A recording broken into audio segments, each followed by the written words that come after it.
Hello, I'm Hina, and today, we'll be making chicken gizzards. I've cut approximately 500 grams of chicken gizzards into small, bite-sized pieces. First, place the gizzards in a cooker.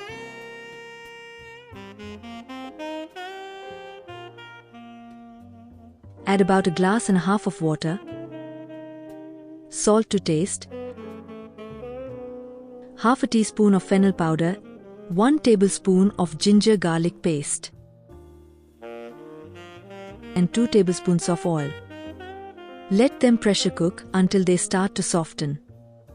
After 10 minutes, open the cooker to check, and if there is still some water left, allow it to evaporate. Once the water is being evaporated, add 1 teaspoon of cumin powder, 1 teaspoon of red chili powder, 1 tablespoon of coriander powder, and half a teaspoon of black pepper powder. Add a pinch of carom seeds, rubbing them lightly between your hands before adding.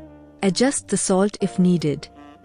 Finally, sprinkle some chaat masala and a bit of lemon juice on top before serving. Enjoy. Don't forget to subscribe. Thanks for watching.